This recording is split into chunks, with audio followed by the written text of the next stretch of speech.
Alrighty then, it's time for a Jungle Maokai game. Let's get the show on the road.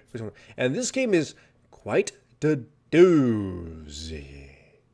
So I know I say that all the time, quite the doozy, but this one is quite the doozy.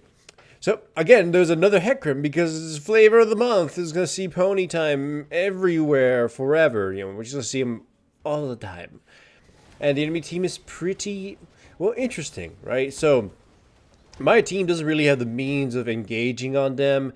They have Hecarim and like an Alistair, but we have this sort of counter engage going on. Like if I use my ultimate properly, or correctly, it should sort of rip through the team, and then my Q should bounce them about, and hopefully Garen sort of melts somebody from the front line if they're the villain. That's at least the general idea. Right now, it's kind of a bad situation. Hecarim catches me as I was just, wandering about the tri-bush, but he dies for it too. Though it costs a lot of summoner spells for me and the Garen bro here. But anyways, I was saying, essentially, we've become a sort of protect the Vayne comp, because she should be able to destroy the entire enemy team once all their abilities are on cooldown. At least that's the general idea. Because otherwise, our damage is extremely pitiful, or at least extremely pitiful when matched up to a composition like theirs. The ideal situation is we execute Jhin or the LeBlanc before LeBlanc casts her abilities or kill somebody, but preferably the Jhin, and then we just cause massive pandemonium on their team, controlling them and splitting them up so Vayne can slowly grind them down. At least, again, that's the ideal situation. So you're going to see my build for Maokai be a little bit different as a result. Normally, you would see me rush something like Righteous Glory to increase my gank potential and, destroy people. But since I'm extremely reliant on this team comp and my team in general is extremely janky, and situations like that keep happening where, I just kind of get screwed and die for basically free because, headless chicken mode for the team. Anyways, yeah, my first item is going to be Cinder Hulk and, spoiler alert, Shirelia's Reverie. Because I figure giving my team the mobility boost is probably better than just me. Give them all the ability to sort of spike through the enemy team, hopefully catching the Hecarim and, making his ultimate less effective. And then catching somebody important and then allowing Garen to, zippity zoom and stab someone and then ult them. Again, just this is the ideal situation. Obviously, when it comes to practice, it would be a lot different. This game is so far not in our favor, mostly because it seems the lanes, or at least bottom lane, is being eaten alive. We need more wards, and Hecarim getting pretty lucky early with his choice captures of kills is making him a dangerous dude. He can probably tower dive people and just kill them. My best hope right now is Malzahar doing well, which you've already seen is not the case. Top lane is sort of holding the line, but him, Garen being big doesn't always matter against a triple tanky team who can control him somewhat.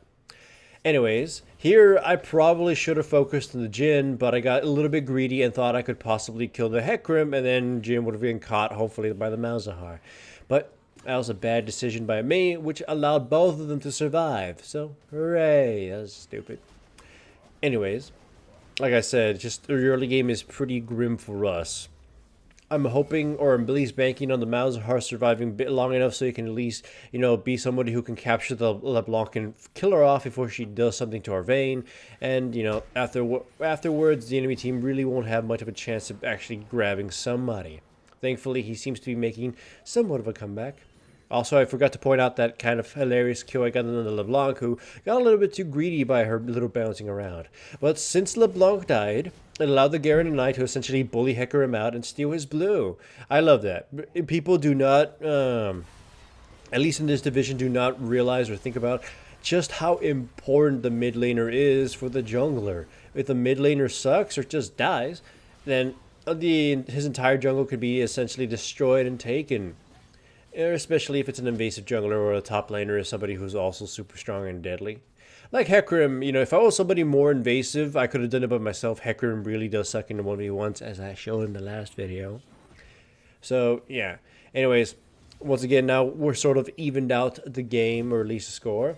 LeBlanc fights me, I get a little bit aggressive with her, I use my ultimate, thinking that, it was only these two, but I should not have thought that because, Alistair being dead recently meant he was, free reign to roam around, and, Yeah, I got a little too greedy. And I got Mauser Heart killed to boot.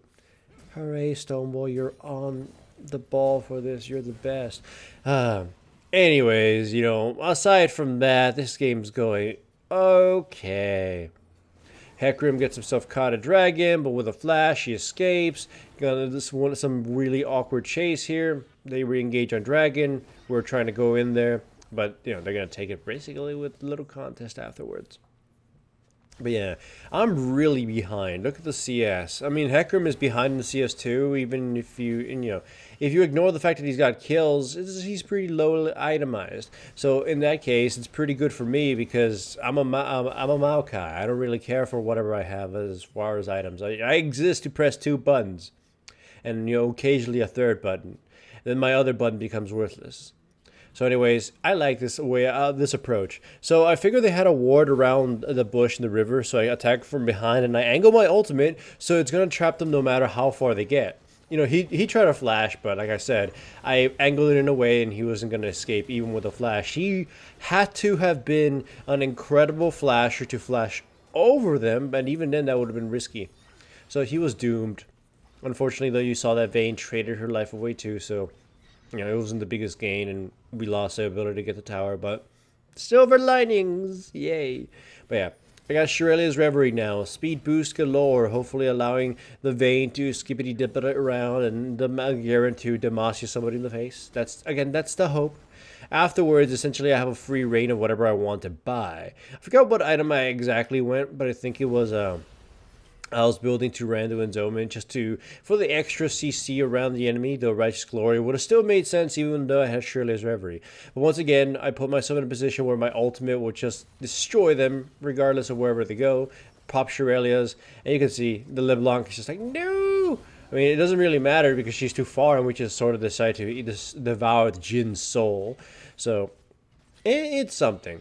The Cho'Gath is here, the LeBlanc is here, and we do this weird little kind of thing where LeBlanc gets a little too close and I'm trying to just grab her. Too bad there's nobody around to really destroy her without putting themselves at real risk. So the Vayne goes in real gung-ho and gets herself nearly destroyed. I keep going in. I keep going in alongside the Garen, and look at this. Garen's ultimate is almost up, and he could have executed somebody within that when we were tower diving them early on, but unfortunately it just results in me dying. But hilariously, Hecarim forgets or doesn't realize that he's the villain, so it just gives Garen a really easy ultimate to destroy him. So again, the silver linings are the best thing in the world. So 14 and 12 itemization, really awkward for a lot of players right now, mostly because of the weird starting builds. I honestly don't approve of Cho'Gath's Rod of Ages build. Kind of hurts my eyes and soul to see that. I would have figured he should have gone straight out tons of health and sort of tried bulldozing his way towards the Malzahar and the Vayne and yelled in their faces or yelled at me, whatever. Anyways, an extraordinarily bad situation here where I go on the Hecarim's trying to see if I can chuck him down, but my team is super scattered about essentially what we do not want this comp to do. And it allows everyone to be slowly picked off and killed, and then I get chased down and they pop a lot of stuff to kill me, but it is still, a quadra kill of my team, and they get the dragon too. It's unfortunate, but it's just us getting extremely greedy and honestly underestimating the enemy team a lot when we really, really shouldn't. But anyways, I still have hope in my team composition simply because of our slew of crowd control and our ability to kind of nullify their front line. They pop in Herald, and honestly, also, I gotta say, that weird build with Garen seems to be working out a lot that I want to try too. Anyways, this ultimate here, though, is actually extremely ineffective, only grabbing Alistair. It's a little bit embarrassing because I thought they were going to engage on us, but it would have probably been better off popped at a different angle so to still have going and still maybe would have caught them if they engaged on us. Anyways, I get caught in the middle, and absolutely they pop a lot of stuff on me, but that ends up being pretty bad for them.